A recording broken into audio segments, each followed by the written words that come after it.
Praise the Lord. It's good for us to be here. It's good for us to be here, and it's good to see everybody here. Again, good to see you all here. Thank you, those who joined us via Periscope and via YouTube. That one follower right there is Pastor Penny. I can hear a phone going on.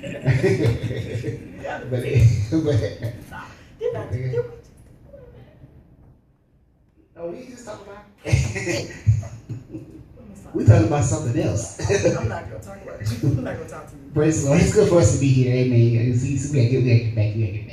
Amen. Honor everybody in their respective places. It's good to see everybody. Thank you, those who joined us via Periscope and via YouTube. Thank you for joining us again. Hope this word blesses you as well. We've been talking about purpose and destiny, and this is part 9. Part 9. Hopefully, part 10 will be finishing up, which will be next week. Hopefully, we can finish it up. Anybody, when you've not been here, have you been watching it? Okay, y'all been enjoying it? Have y'all getting anything out of this? Yes. You know? Yeah, I'm gonna make sure. Amen. Last week we talked about what did we talk about? We talked about preparation, and we talked about a lot of things. We talked about David a whole lot, and we talked about how even when you're out in the field, just perfect killing the sheep, because when Goliath comes, they're gonna come looking for you. And so that was, thank God for that. We ended up talking about the pressure of your purpose as well. Tonight we're going to talk about separation. If you would go with me to Genesis chapter 13.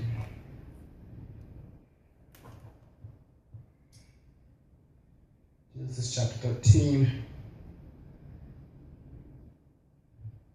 We're going to read a little bit. We're going to read about 18 verses. It's all right. Don't get scared. It's the Bible. We in Bible study. It's the Bible. Amen. Genesis chapter 13. Do we have it? Amen. It reads, I'm reading out the Living Bible. It says, "So they left Egypt and traveled north into the Negev. Abram with his wife and Lot and all that they owned, for Abram was very rich in livestock, silver, and gold.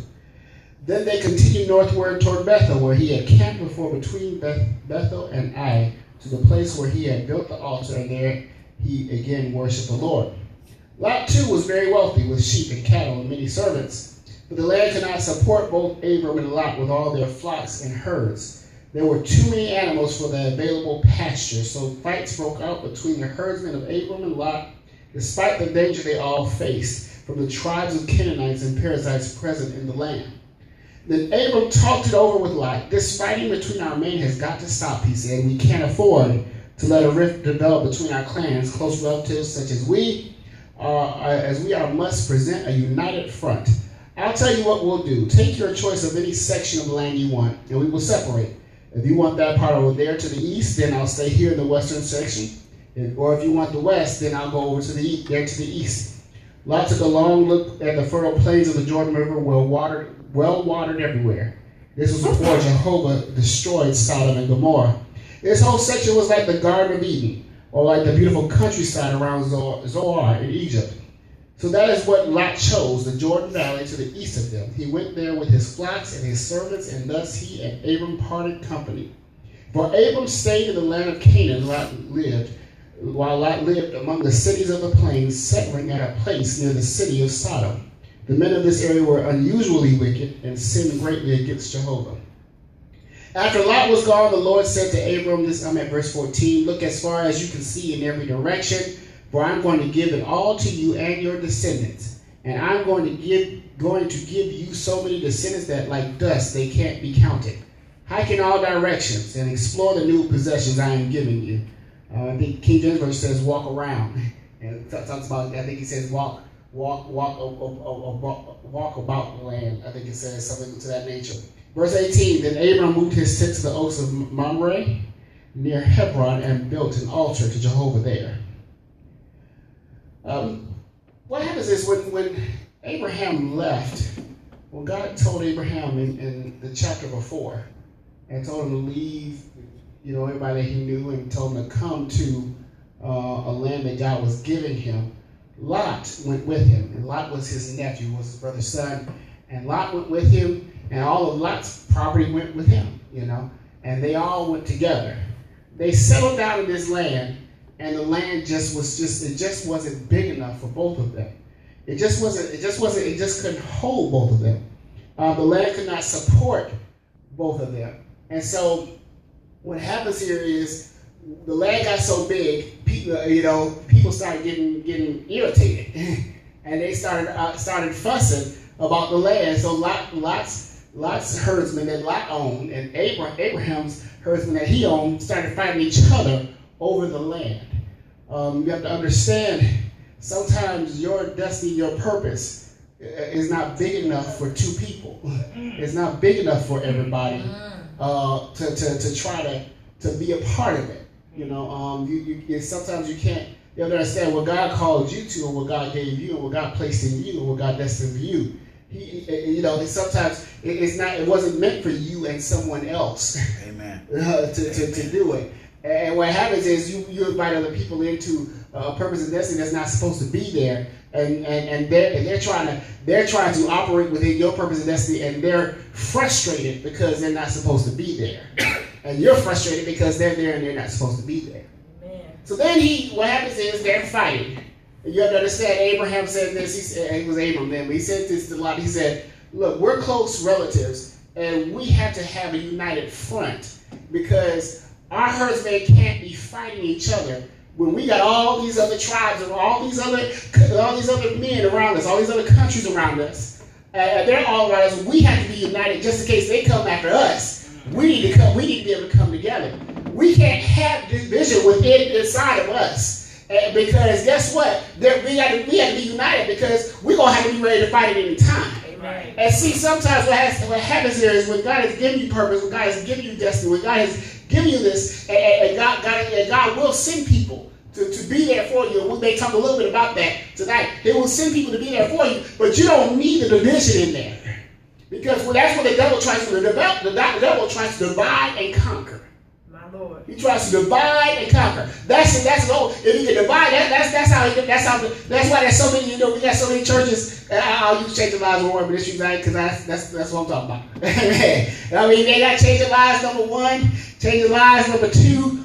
They got Primitive Change the Lives over there. They got the Old Change the Lives over there. They got Greater Change the Lives over here because they got more Change the Lives all over because churches have divided themselves, and so now you got all these separate places that weren't supposed to divide, but they're divided because the enemy went in and he actually conquered the church as a whole by dividing them.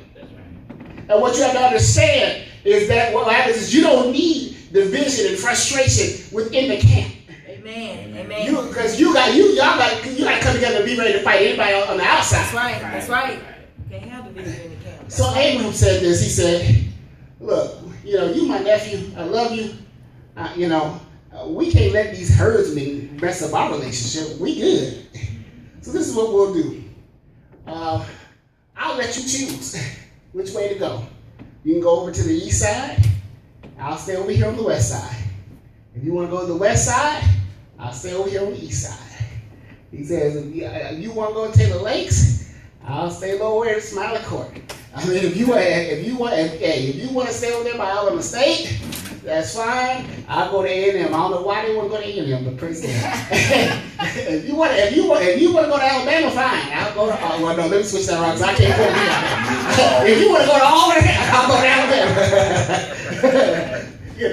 And that's what happened. He said, whichever way you go, I'll take my men and go the other way. And he left the choice up for Lot. And Lot saw the beautiful area of Sodom before Sodom and Gomorrah was destroyed by God. And he says, it's real fertile. I won't have to fight with the rain and all that stuff. I'll just go over there where it's nice. And he went over there, and Abram stayed where he was. They separated. They didn't separate by their relationship wasn't over. Their love for each other did not end. But they had to separate because It was for the purpose, because their purpose, Abraham's purpose and destiny would not have happened like it needed to be. You have to understand something. If Lot hung around, Lot would have been Abraham's heir. Remember, Abraham didn't have any kids. All he had was a herdsman. Abraham's question when he said, God says, I got this herdsman, I got this slave, this servant that's going to be my heir. And God said, no, he's not going to be your heir. Remember he said that? Because Lot is gone now. Lot is gone when that happens. So you understand, Lot would have been able, because that would have been his next, that would have been the next guy in line. Lot would have been his heir. And God said, no, your heir is going to come from outside of you. It's going to come from your mouth. It's going to come from you. It's going to be your seed. And so now this was God's way of separating the two, so that it made sure that what his plan was in place, so that Abraham was the father of faith and not Lot, because Lot wasn't supposed to be the father of faith. Abraham was. Glory to God. So sometimes God has to separate people from you. Come on now. Now this makes it comfortable, because we live in a culture now where we try not to forget, those who had our back, and we try not to forget them. You had my back, I'm gonna remember you. Remember me when you get big. When folks get out of there, some they want the people there. You remember me. You remember me. And what happens is, we're in that culture. We're in that way. And when people forget, when you forget, they think, oh, she thinks she's too bad. So they hang around me now. She got up high like this. That's the culture that we live in. But what happens is God sometimes he separates you from people that are not in line with your destiny or your purpose. Doesn't mean that they're always bad. Some of them are bad. But it doesn't mean they're always bad. It just means that they're not in line with where God is taking you. Sometimes it's not people, it's things that God separates you from, because those things are not in line with your purpose or your destiny. Now understand this. Some people are trying to be around when God blows you up so that they can get some of it. My Lord. Jesus. They just hanging around. Jesus. They hanging around, and somebody I saw a Facebook post today said something to the effect of, you see how many people support you, that they have your back until you make it, and then when you make it, then they start,